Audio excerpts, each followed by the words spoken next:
வணக்கம் மக்களே, வாங்க நம்ம தில் கிச்சனுக்கு போகலாம். ஸ்வீட் கார்னில் ரெஸ்டாரண்ட் ஸ்டைலில் கிறிஸ்பியாக டேஸ்டியாக பக்கோடா எப்படி செய்கிறதுன்னு பார்க்கலாம். இது ஈவினிங் ஸ்நாக்ஸாக சாப்பிட்றதுக்கு, ரைஸ் வெரைட்டிஸ்க்கு சைட் டிஷ்ஷாக தொட்டுக்கிட்டு சாப்பிட அருமையாக இருக்கும். வெளிப்பக்கம் கிறிஸ்பியாக உள்ள சாஃப்டாக நல்லாயிருக்கும். எப்படி செய்கிறதுன்னு பார்க்கலாம்.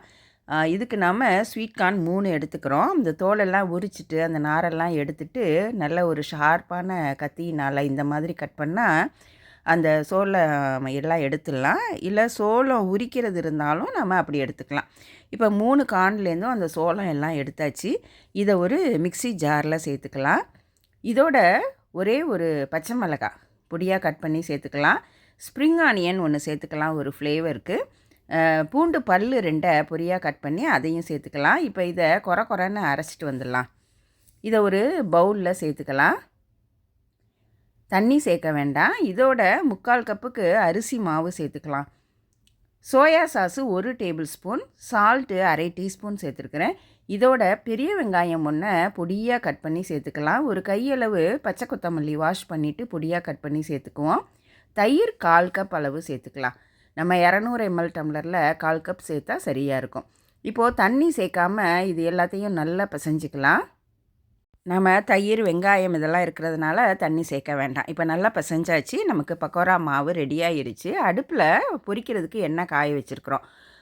இந்த டேபிள் ஸ்பூன் சைஸில் 2 ஸ்பூன் எடுத்துக்கலாம். அந்த எண்ணெயில் அந்த ஒரு ஸ்பூனை முக்கிட்டு இந்த மாதிரி வடை மாவை எடுத்து அதை கொஞ்சம் லெவல் பண்ணிவிட்டு இந்த இன்னொரு ஸ்பூனால் இந்த மாதிரி நாம் ட்ரா பண்ணி விட்டுடலாம். இந்த மாதிரி வடை மாவை எடுத்துக்கிறோம். ரொம்ப கும்மலாக இல்லாமல் கொஞ்சம் லெவல் பண்ணிவிட்டு இந்த மாதிரி எடுத்து எண்ணெயில் விட்டுடலாம். இந்த மாதிரி நாம் வடை மாவை ஒரு ஸ்பூனில் எடுத்து இன்னொரு ஸ்பூனால் எண்ணெயில் விட்டுக்கலாம். இந்த மாதிரி நாம் 2 ஸ்பூனால் இந்த பக்கோடா மாவை எடுத்து போடும்போது அந்த ஷேப்பும் நல்லாயிருக்கும், ரொம்ப கிறிஸ்பியாக இருக்கும். நமக்கு கொஞ்சம் ஃப்ளாட்டாக நீள் வாக்கில் இந்த ஷேப் இருக்கிறதுனால பார்க்குறதுக்கும் நல்லாயிருக்கும், சாப்பிட்றதுக்கும் வெளிப்பக்கம் கிறிஸ்பியாக உள்ள சாஃப்டாக நல்லாயிருக்கும். இப்போ உடனே திருப்பி விடாமல் ஒரு நிமிஷம் கழித்து நாம் இந்த பக்கோடாவை திருப்பி விட்டுக்கலாம். இந்த பக்கோடாவை நாம் நல்லா 2 பக்கமும் திருப்பி விட்டு ஒரு கோல்டன் கலரில் வரும். அந்த மாதிரி பொன்னிறமாக வெந்ததுக்கப்புறம் நாம் எடுத்துடலாம். அந்த பபுள்ஸும் கொஞ்சம் கம்மியாயிரும். நல்லா 2 பக்கமும் திருப்பி விட்டு வேக விட்டுக்கலாம். 3 ஸ்வீட் கார்ன் இருந்தால் போதும். நம்ம வீட்டில் இருக்கிற பொருளை வச்சு நல்லா ஈவினிங் சாப்பிட்றதுக்கு அருமையான ஸ்நாக்ஸ் பண்ணிடலாம். இது நல்லா செவந்துருச்சு, அந்த பபுள்ஸும் அடங்கிருச்சு. நாம் வெளியில் எடுத்துட வேண்டியது தாங்க.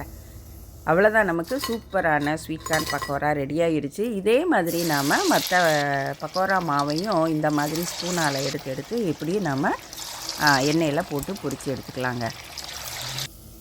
இது போடுறதுக்கும் வசதியாக இருக்கும்.